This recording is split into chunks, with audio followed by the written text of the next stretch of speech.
ass to play the shitty games that suck ass. He'd rather have a buffalo take a diarrhea dump in his ear. He'd rather eat the rotten asshole of a roadkill stump and down it with beer. He's the angriest gamer you've ever heard.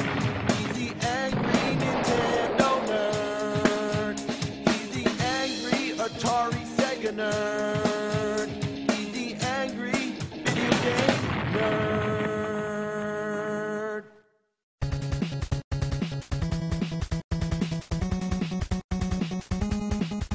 You got a game and a controller.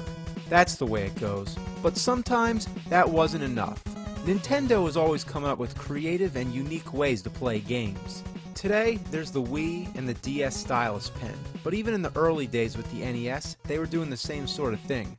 Some of them were pretty awesome at the time, but others were failed experiments that made you look like a jackass. So let's take a look at some of the NES accessories. I already talked about the Power Glove. We all know it's bad, so bad. Let's start with the Zapper. Back then we just called it the gun, because that's what it is. There's nothing more satisfying than just shooting the fuck out of things. It was the quintessential gaming accessory. Almost every console had their own version of the gun. Only problem, it doesn't work so great anymore. Depends on the game, the kind of TV you're using, and the gun itself. I have 3 of them. The first one is completely random. Sometimes it makes its target, but most of the time it doesn't. The second one has a pattern. Every other round it like goes dead. So here comes the 2 clay pigeons. I shoot them, no problem. Then the next ones come out. I can't hit them, even if I press the thing against the screen. The third Zapper has the same problem, except that the pattern's swapped. What the fuck is going on? Even the alleged light bulb trick doesn't work. Here we have Wild Gunman. What do you gotta use your hands? That's like a baby's toy.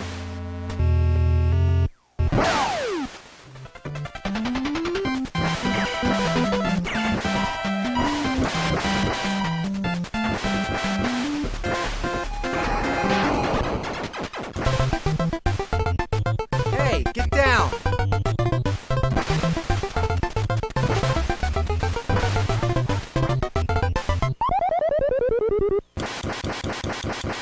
The Super Nintendo also had its own gun, more like a big-ass bazooka, the Super Scope. If you're familiar with the Zapper, this one's a totally different story. The Zapper used light detection. That is, when you pull the trigger, the screen goes black for a fraction of a second and the targets become white squares. The Zapper detects whether or not it's pointing at the light, hence the term light gun that everybody likes to call it.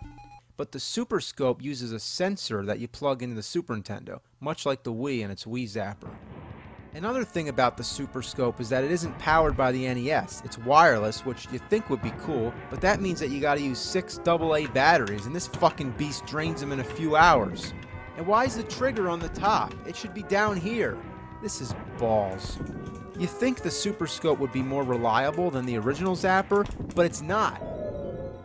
Even if I point the gun in the same spot, the bullets just scatter all over the place, all because I'm using a flat screen TV.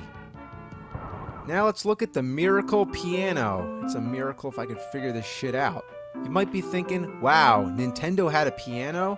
Well, yeah, Nintendo had everything, but it was also available on other game consoles and home computers. It's got one game, which is basically a piano teaching tool. It's actually not bad.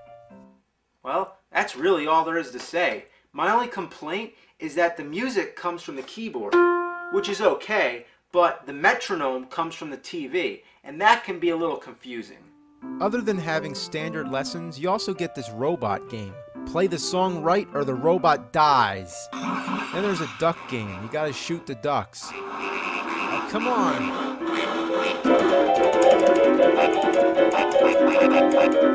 Yeah, I'm shooting ducks with the piano. Next we have the Power Pad. You lay it on the floor, kind of like Twister. Let's pop in good old world-class track meet and have a race, jump hurdles, and do the long jump or triple jump.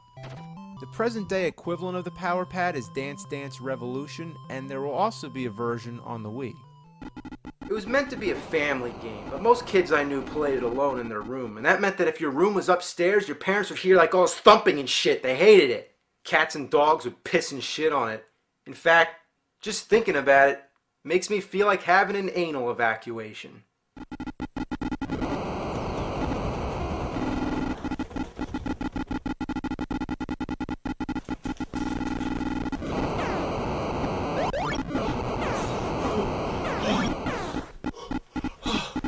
Fuck this!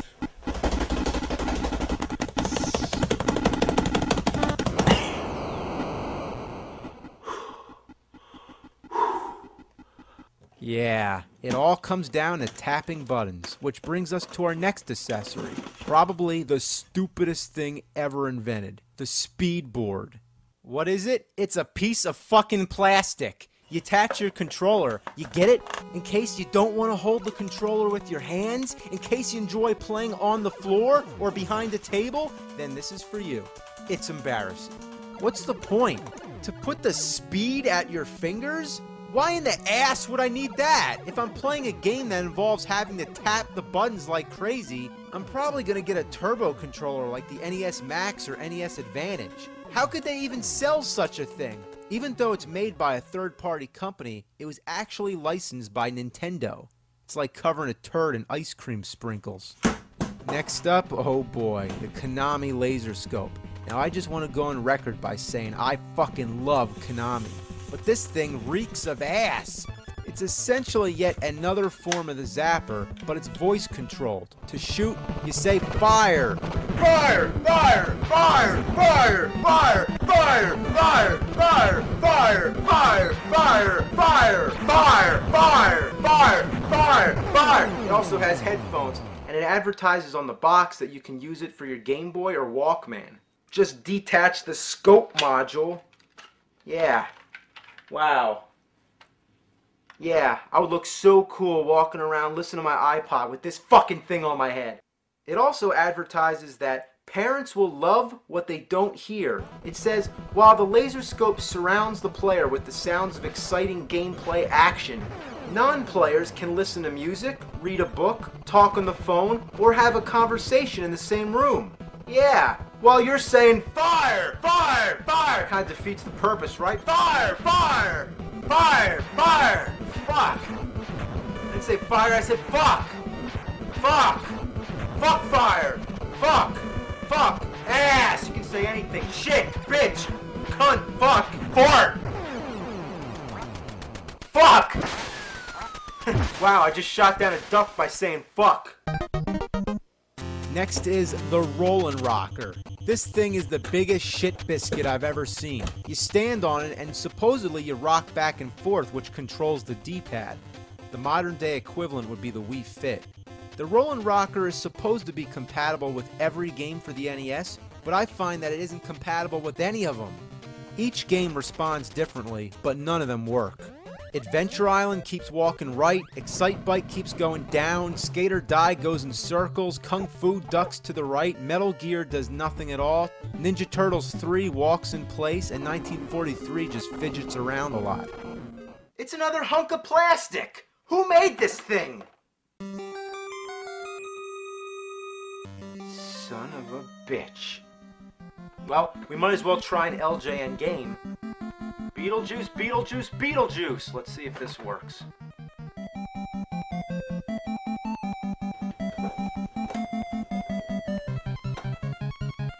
No, of course not. It doesn't. It doesn't work. It just doesn't work. I need a beer.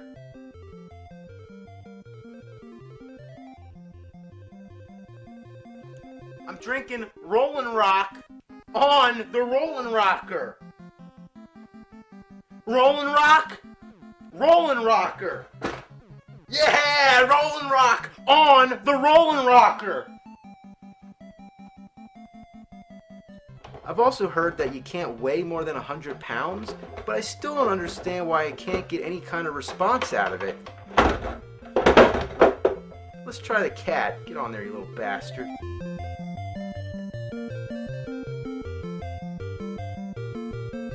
Cat's like, fuck that shit. Even though the Rollin' Rocker does absolutely nothing, the B and A buttons still work. Yeah, you plug the regular controller into it, so while you're standing on the thing, you still use the B and A buttons like normal. So even if it did work, what's the point? If I'm holding the controller anyway, why not just use the controller? It blows my mind. It's like, what were they thinking? One more. The U-Force. So hot, nothing can touch it. Nothing comes between you and the game. That's what the advertisement said. You open the thing up, it basically looks like Electronic Battleship. It's got a three-dimensional invisible power field. Wow, a power field. Now we're literally playing with power. Come on, jump. Jump. Come on, Mario, jump. God, how do I jump? Come on, jump. Ass! Oh, jump is over here. Alright, here we go. Get the mushroom. Oh, now that's assy. Yeah, I know I use the word ass a lot. I guess you can say I'm an assaholic. Let's try Kung Fu. Yeah, I'm honestly surprised. This thing kinda works. Looking at the instructions, each game has a specific setup and a switch combination, kinda like the codes with the Power Glove. Punch-Out uses an upright position and a power bar. Everything's always power. What's so power about it? It's only a plastic bar, and why do you need it? Yeah, that's what I'm talking about. This actually works. I'm punching somebody with the U-Force. Oh, watch out. Oh! Get up, get up, get up! Alright. Alright. One more game. I can't believe we gotta touch this one again. Top Gun has an option of using this weird joystick thing. I don't see the point when I can just use an actual joystick. And what's really weird is that this thing, again, is just a piece of plastic. It doesn't have any wires connecting to it. You just plant it there. And the buttons actually work. And it steers okay, too. To tell you the truth, I'm stunned.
So that covers most of the dreaded NES accessories, but I know that there's one in particular that I didn't mention, but, you know, can't do it all in one shot, so we'll save it till later. I'll see you next time. I think you know what's next.